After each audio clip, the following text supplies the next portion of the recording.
this week's 2-minute tip, I wanted to address one of the questions that I ask in our early conversations is kind of what is the goal for your business ownership, and what has kind of sparked our conversation.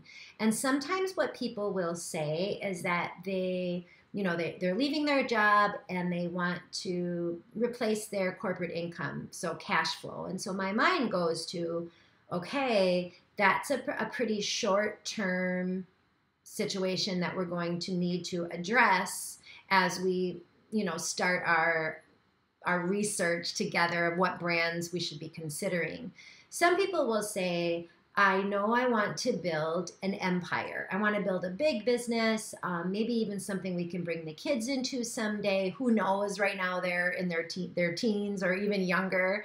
And that's okay too, right? But that's more of a long-term goal. So for me, that's also more of a long-term strategy. So I want to talk to them about the differences in strategy. And one of the things with that is to consider long-term multi-brand ownership.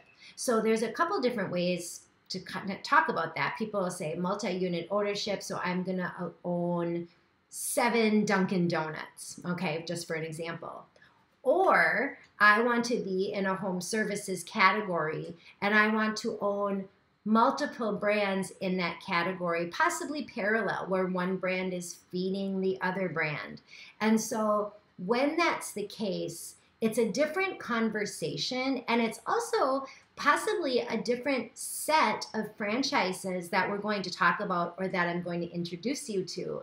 And I'll tell some people we're going to back into the brand, okay? So I want to own multiple businesses. I want to be able to dig deeper in my geography instead of wide in my geography. So own that customer type of mentality.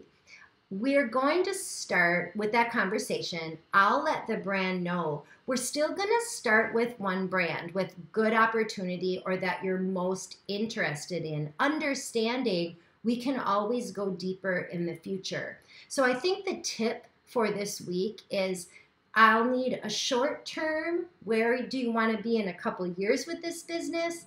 And then the long term, is there a plan for not necessarily exit, but for growth strategy? That's going to help us help you get to businesses that are going to make sense. If it's a short-term type of business ownership, it's a different conversation. One is neither right nor wrong. It's just a different conversation. And that end in mind mentality will direct next week's introduction to brands. I hope that helps to kind of wrap your mind around where we can take this and why I'm asking certain questions. I hope that helps.